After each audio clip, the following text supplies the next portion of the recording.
if you're living in India today and spend even a little bit of time on the internet, it's impossible not to have heard of Keeladi. There's been strange amounts of controversy around it, given what a niche subject archaeology used to be at a time. The way it was transferred from the ASI to the Tamil Nadu State Department of Archaeology. And now press conferences are hosted for each finding. There are senior political leaders involved in making the announcements. But if we step away from all of that, what are the main findings from Keeladi that have changed our interpretations of the past? What I saw was close to nothing. I went with this imagination of it being this like wonderful site with buzzing, archaeological site. But I came away with a photo of an archaeologist tent, and I remember having like 50 photos of it on my photo album because I was so excited by the look of it. But on that trip, someone took me to a makeshift museum that the Tamil Nadu government had put together in Madurai. And I really got a sense of what was excavated from that site, which was anything from this wonderful sort of range of brick structures, ring wells, then potsherds with like inscriptions on them with names of people from, many of them sort of hark back to the Sangam sort of poems. You had beads, you even had like wonderful glass beads from different sort of parts of the world.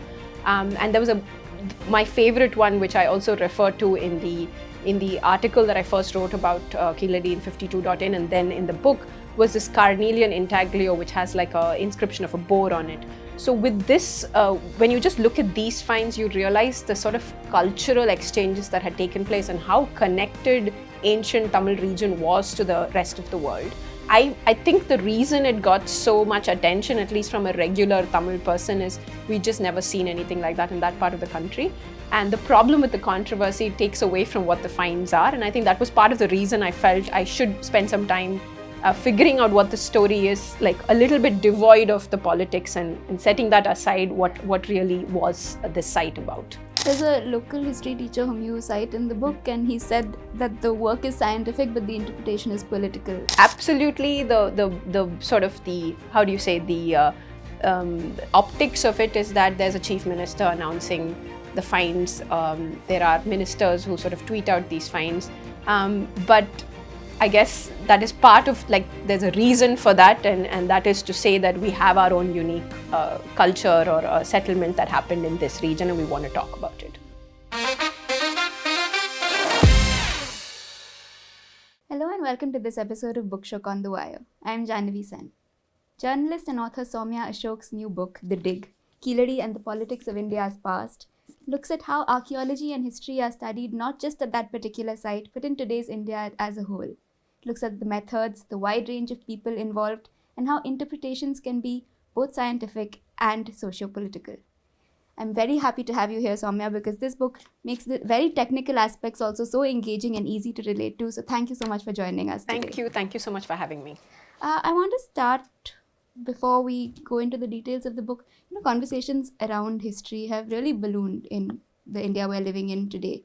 And you also mentioned how people who want to talk about historical ideas often now take to podcasts and to reels, when you don't necessarily have to show the kind of evidentiary backing you have, and you can say things. Did this climate affect your research when you were going into it? It was definitely difficult because as a journalist, you try to sift through what is the messy part and then get to what can be at least seen as factual, right? To somebody who's looking for at least some semblance of what's happening.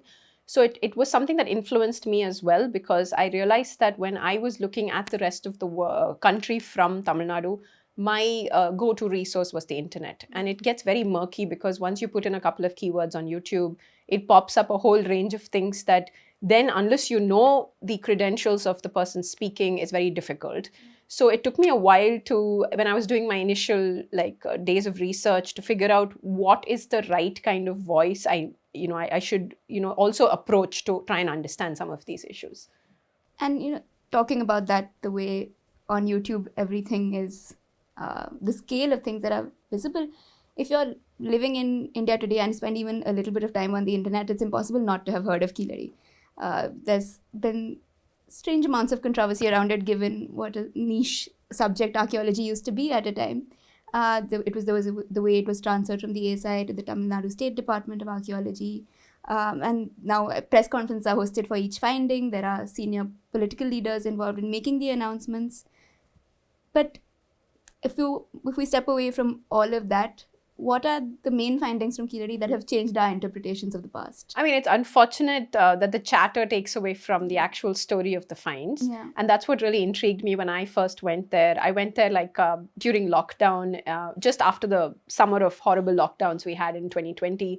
And what I saw was close to nothing. I went with this imagination of it being this like wonderful site with buzzing, archaeological site. But I came away with a photo of an archaeologist tent, and I remember having like 50 photos of it on my photo album because I was so excited by the look of it. But on that trip, someone took me to a makeshift museum that the Tamil Nadu government had put together in Madurai.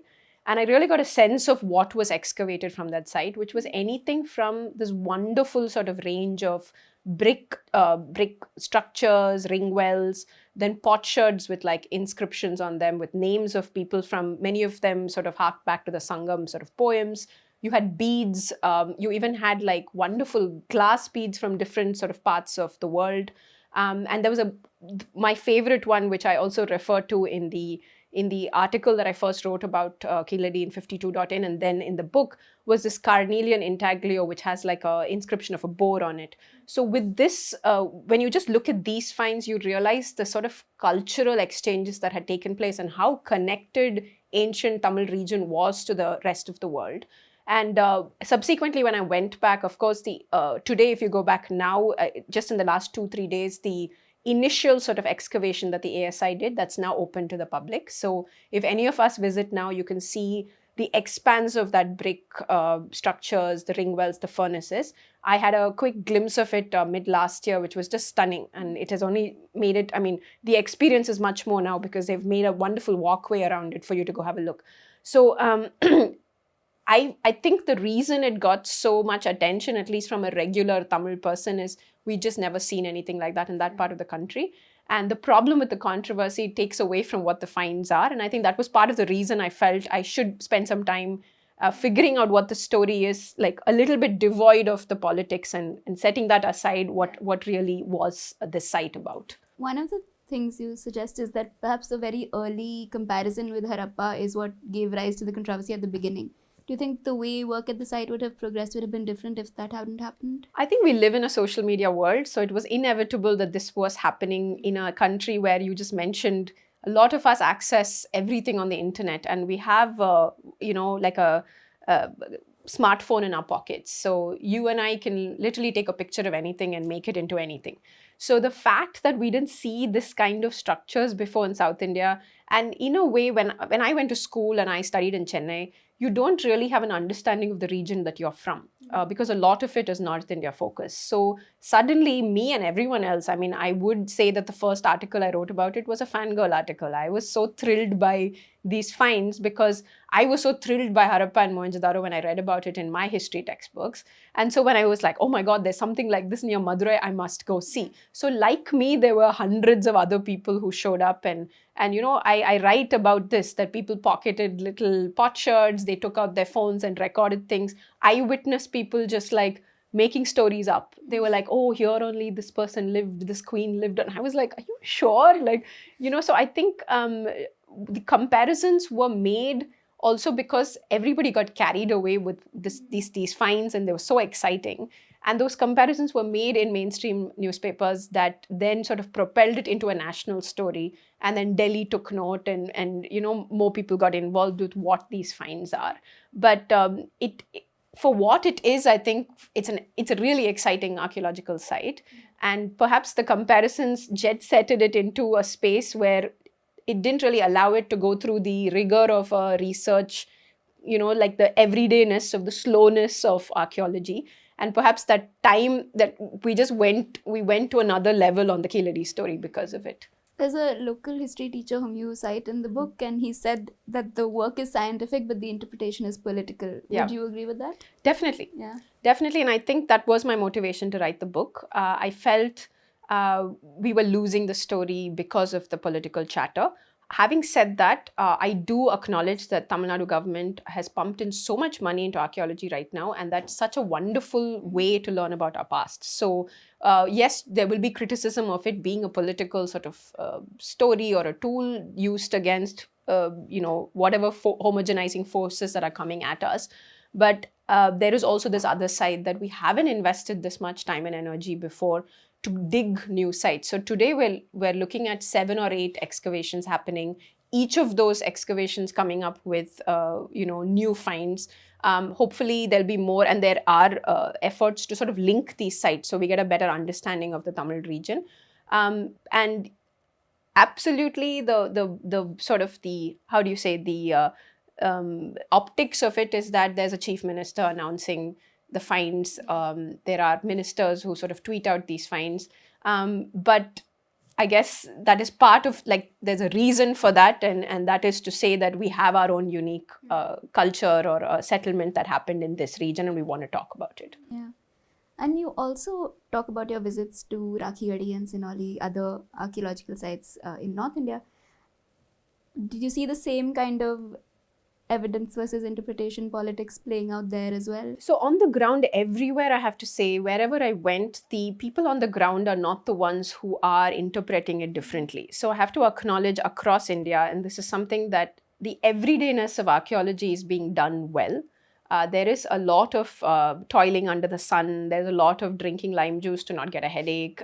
There's a lot of, you're getting a suntan and you'll have to figure out your hair is falling out because somebody told me in southern Tamil Nadu that he's had a health issue because he's been exposed to like the heat of southern Tamil Nadu, and that's dryness, right? So I think I wanted to make that distinction in the book, that people are not the people on the site who are working on it may even have a critically minded sort of version of this, which is, I'm here to do my job, and my job is to excavate this particular find and document it well, and then it gets into an excavation report, and some historian or an interpreter who is trained can sort of interpret this well, right? I think the level of politics is played in a higher sort of zone where it's the interpretation that a scientific article or interpretation that a find has, which then is propelled into this sort of living, breathing India where we all take that and make it into different things.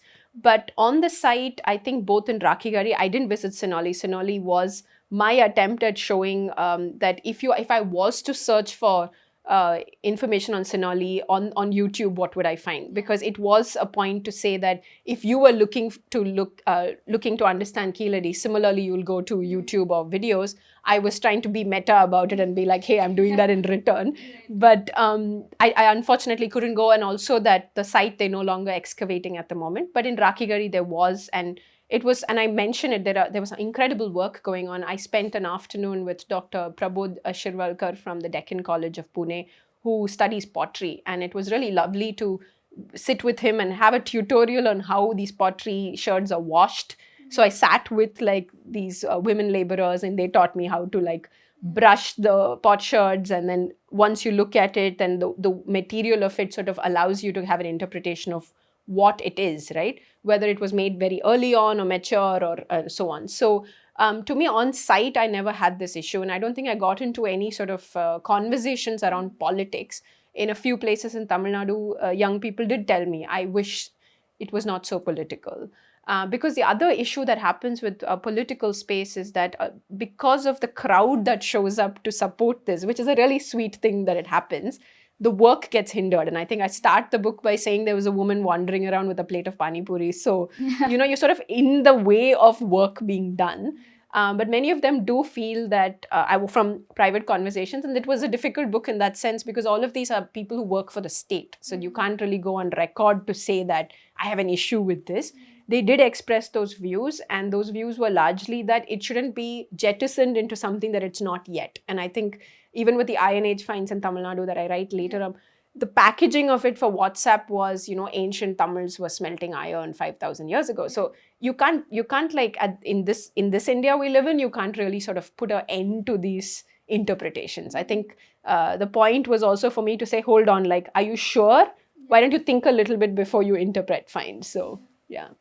From what you were saying now, I was also reminded that one of the things the book does really wonderfully is tell us about just the number of people involved in this very painstaking and, like you said, slow process. There's the workers who are doing the day-to-day excavation, people washing bits of it, then it goes one stage higher to the documentation, and then to the labs. But And so you talk about all these different people involved, but if you're someone reading about Keeladi maybe before reading this book, there is one name that just comes up again and again and again, and that is of K. Amarnath Ramakrishna. As recently as earlier this month, he was back in the news because of the ASI's reticence in publishing his report. How central has his work been to the work on Keeladi? So he was the person who came up with the idea to explore along the Vaigai River. So just to give a background to viewers, the idea of exploration begins when a bunch of archaeologists sit together and decide where they want to go and look for whatever they're looking for. So I think a research question is what defines the initial exploration. And from what I understood, this was about, I mean, many people I've spoken to said how if they had the option to explore, they would explore their home states because they just understand the culture and they can speak the language. And so it's easier during the exploration process. So similarly, Mr. Amarnath Ramakrishna was the excavations branch in charge for the southern region. And he and his colleagues, while they were sitting together in Mysore, at the time the office was in Mysore, and they said, why not explore along the Vaigai, right? So it was his group that left for this expedition. And in that way, he's very central to the story, that he led this expedition along the Vaigai. And that was almost a year-long expedition. And in that time, they found this beautiful urban settlement, so to speak, under a coconut grove. So he too got excited as everybody else did. And I think, like you may asked about the comparisons before, those comparisons were made in the press by him and his team. And as I think what has happened now many years later, and it's almost 10-year long story now, and the Keeladi story has then been reduced to this fight between him and the ASI. And I think we are still missing the part where nothing actually is being published about Keeladi yet, right? Like, it's not something that you have an excavation report. That's the fight. Why haven't you made this excavation report public? And the question can be, there are so many excavation reports that the ASI hasn't published. So why are you going after just this one, right? In the sense of, why are you scrutinizing just this one? Why don't you publish all of them and have a healthy debate about all of them? So to me, he's very central to the story. But what has happened is that he has only become the story. Like, it has then been what is Keeladi is sort of lost. And it would be great if this excavation report is released. And there's, I think, I was told often again in my travels from older archaeologists that every time there was a discovery previously, when they were sort of working even in the 70s or the 80s, there would be a healthy debate around some of these finds. There will be a conference that's set up and people will come from across the country and have a chat about it and thrash it out as to what they think is plausible or not. Because these are people with incredible knowledge about field work and knowledge, and they've studied this. This is not just a fun thing that you go do and dig up stuff, including Mr. Amarnath Ramakrishna has incredible 20 years of experience, right? He's dug in Rakhigarhi as well. So why not have a situation, which I think maybe I'm being idealistic about, why not have the situation in India where we actually sit and say, can we talk about what these finds are, whether that's Sinoli or Rakhigarhi or Vadnagar or Keeladi. And I think this north-south issue is also reflected in the fact that we are not really talking to each other anymore about these finds. One of the recurring themes in your book, and it seems like in a lot of the imagination around this, is the Sangam poetry. Mm-hmm. So could you talk to our viewers a little bit about the links there and the inspirations that are found? Sure. And Sangam poetry is something I wish I had learned about much earlier. When you're growing up. You can also tell us about your journey through it. Yeah, that sure. was very interesting to read. So it was interesting to me too because when you're in school in Tamil Nadu, I learned Tamil only till I was in 5th standard, and my brother learned till he was in 10th. So he has really been introduced to the Sangam world much earlier than me. And I joke about it that I learned these poems, or that he learned off these poems very well when I was only 38, right? Like much later in life. These poems are quite wonderful. There's a huge collection of poems that we have currently. And the dating of these poems has always been about an issue of when it is. But broadly, more or less, the scholarly sort of world has agreed it's about 300 BCE onwards, and some say maybe even later. These poems offer multiple sort of thematic poems. One is love and one is war. And these love poems are quite lovely. They're called Agam, and then the war poem is called Puram. and they come in these anthologies. So if you or anyone want to access it, you can go online, and there are translations to this done by even M.L. Tangappa and others. And the beauty of these poems is one of the things it does really well. It describes the ancient Tamil region, which is both Tamil Nadu and Kerala in terms of modern sort of borders right now. And I have this. I had the pleasure of speaking to someone who was telling me how he went on a hike with his wife, and then he sees the scenery, and then he bursts into song, right, so to speak. So that's how visual it was. That I can recall a poem if I show up in a part of Tamil Nadu that looks like how I've read it in the poems, right?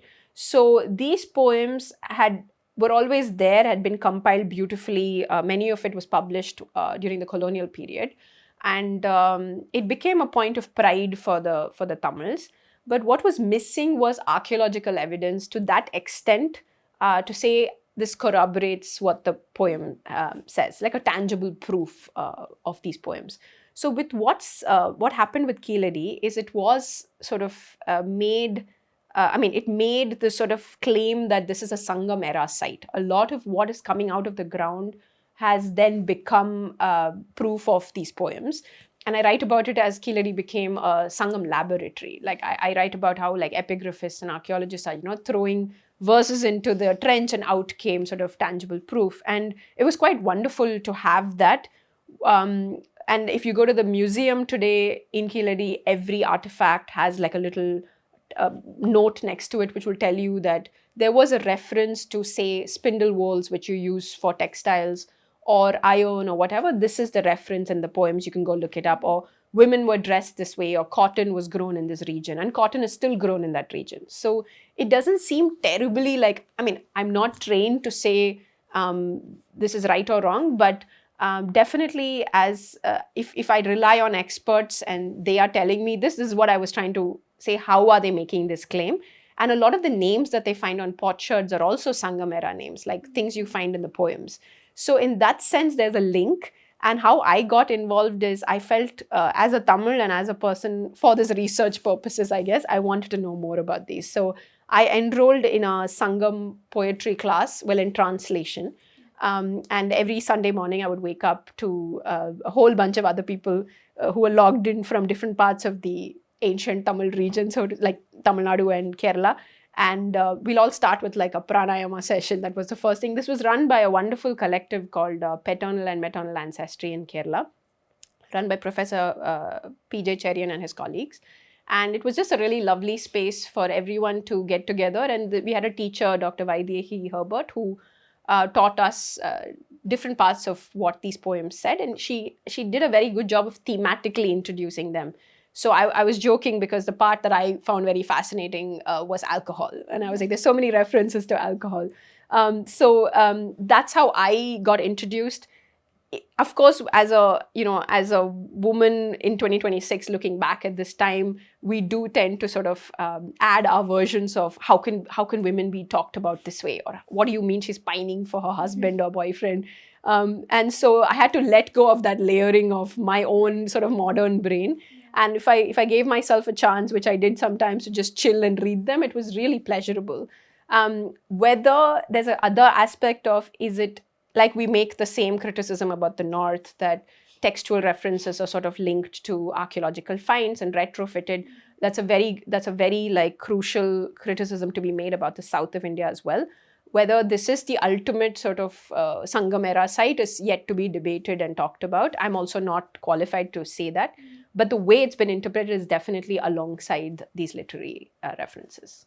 You were talking earlier about the woman selling pani puri at the site, and you do write about how it's become kind of a tourist site. People come in hordes, in busloads. There's always people around.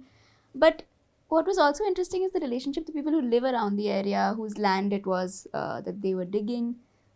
The relationship they had with the finds, the whole exercise. Yeah. You talk about how they were part of the protests that were against the artifacts being moved out of the area. But what you mentioned happened in Pattanam in Kerala is quite different, in that people were much more reticent about becoming involved or even if they were okay with it at the beginning, they kind of backtracked after a while. What do you think explains that difference? And can you just talk about that local relationship Sure. with the archaeological site? The thing with Keeladi is it was a bit of a mixed bag. I think people have got to a stage now where two things have happened. One is, of course, the initial sort of pride of this has come from our land. But I also write about how it has become annoying for some people who've been asked if they want to give up their land for. I think someone told me some guy wants to come and set up a lodge here so that if you open your window, you can see the site. And he's like, where will I go live if that happens? Or where will my coconuts grow, right? So there is that conflict of tourism because it has become a popular place and now they have busloads of people. So imagine your sleepy village now just being overrun by like kids and young people and many people who come on dates as well, which I found very amusing. But at the end of it, though, there's a real proud moment for a lot of people. This is the land that gave birth to this sort of finding, right? And also it has a lot of dynamics along women working as well. Majority of the women who work on the, majority of the labor who work on this site are women. And there's a lot of shift of perception that has happened in the sense previously their husbands would not be okay with the idea of them going out to work. Since the site was walking distance from home and since they knew the archaeologists, I heard from many people that I finally get to go work on a site like this. And many of them have become so skilled in also knowing how to dig and trench or how to scoop out an artifact carefully, how to sieve mud to figure things out. So I think an artist from Madurai, Mr. Saran Raj, did a wonderful sort of exhibition in the Chennai Photo Biennale a few years ago where he's documented the lives of the laborers of Keeladi. So it's something that I really enjoyed getting to know about. In Pattanam, by contrast, and I wish I knew Kerala society better. I feel like by virtue of living in Tamil Nadu and being Tamil, I can understand Tamil Nadu much more. Kerala seemed a bit more chilled out and maybe I didn't go to the site when the controversy was at its peak. So I have to say that I did catch it a few years later and maybe things were really flared up back then. That's what I read in the news anyway. And people were very enthusiastic about giving their land too. So I remember the Pama archaeologists telling me that they went house to house to request people, can you give us your land? And people did. And one of them was this artist who lives locally. And from his land, they came out with the most incredible sort of Roman artifacts, right? So now when I went back for the reporting for this book, I found a little bit of it's okay, who wants to worry about all this? You guys are on the other side of the border, have a different version, but we are not. And I found that the contrast of it, and that too, it was Kerala, and we're sitting under these trees, and it was way more beautiful backwaters, and I'm like, this is so laid back. And these open things of this is not what politicians feel so strongly about here. And I think I write that if this had happened in Tamil Nadu, we would not have heard the end of it. Like we would still be hearing about it, right? So that part, I do feel maybe I missed out on the peak phase of the Pattanam sort of finds. Although people are being encouraged to invest in land around Pattanam now to be like part of the heritage project where you can buy land and you can save a part of the Pattanam heritage. So, but it's just very scenic. I mean, when I went there, I have zero poetry skills, but I was like, I feel like writing Sangam poetry in this Pattanam area. It's just so beautiful. So I think, there was a definite like difference in approach to archaeology across the border. And I think that when the Muziris chapter, the last chapter of my book, is my favorite because I just feel like I've gone on this adventure and then I'm trying to capture this completely different scenario, but we are so close yet we are so far in the way we think about these finds. So yeah. The final thing that I wanted to put to you, you're looking at archaeology and history from all these different perspectives. There are these people who are completely enmeshed. It is their life's work, spending all their time thinking about it, really painstakingly studying it. And then there are people who happen to be in the area and so become involved. And then there are, I guess, the vast majority of people who are more like us and who come across these findings, read about them, and have a sort of interest in it, and want to know more about the past, where our people have come from and things like that. And so I want to ask you about the social life that history takes on. What is it that draws so many people to it? What were your main takeaways from speaking to the kinds of people you did? I think we're all obsessed with who we are. I think that's very basic. And whether that could just be who we are in that context we live in, or linked to the land we live on. And when I started this, and I don't think I wish, I'm going through that phase where I was like, I wish I could have written this differently. I wish I could have.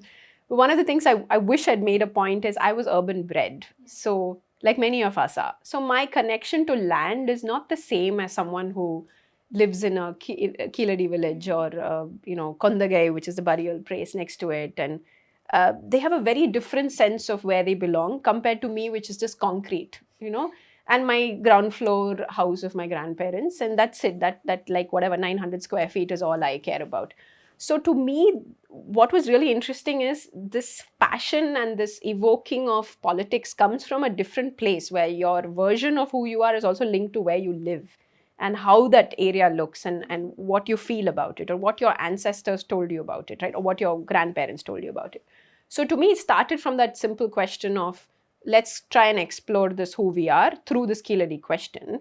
Then it became, the more I went looking for it, this was molded by multiple things, whether that's the reality of caste in that region. And I write about that too, that sometimes people end up claiming a certain site even though they have differing versions of what that site is, right? It has not gotten into any, thankfully not gotten into any sort of animosity yet, but you still have, and I hope it doesn't, but you still have these differing versions of, these were my people, and then the next village is like, no, these were my people, and I have another version of the story. So to me, the idea was to capture this history that we go in search of, and put that amongst the living people of India, to be like, hey, so what do you think about this? And it was just amazing to me, the kinds of stories that came up, whether that's a survival story. In Rakhigarhi, someone was telling me she was forced to move from a house that she has lived in into these makeshift houses that the government has built because they want to dig under their houses, right? And so it was the sort of this conflict of the living and the dead, like, and for her it's also survival. Will I get to work on this site? So everybody's interpretation of what this is, we might be sitting elsewhere and going, wow, I have studied this and it's so fascinating that humans first left Africa. But on the ground level, a woman is like, will I get paid for my work tomorrow while I dig this up? Which is great, but I also want to know that my house is not going to get dug up. So it's all this reality that we live in is what I was looking for, and that's extremely complex. And the second thing is that we are complex. Like, each of us are made up of these like waves of migrants that have come to the subcontinent. And I wanted to make that point, that I think we don't make that point enough in school. I wish I'd known this earlier, that there is really nothing that we can say is, I'm strictly this or strictly that. And one of the things that the geneticists I speak to constantly made this point, that there is no purity in, like, the race or ethnic group or whatever. Of course, there are pockets where this is still preserved, but like, for the most part, you and I are extremely mixed. And I think this was like maybe this was my version of, hey, let's not fight so much. Like, you and I are more or less like, because we're so linguistically divided, so religiously divided, so like caste-based division. And of course, it's easy for me to say that I come from a place of privilege and all of that, but it's important that I felt like, hey, this is our collective story, and perhaps we should go a bit light. And I use humor to make that point. I feel like it doesn't have to be so sad. Like, let's have fun with the past. So that was the objective. And no, I think you have definitely achieved it. I had a great time reading it, and I would recommend it to all of our viewers. Thank you so much, Sowmiya, for being with us today, and thank you all for watching.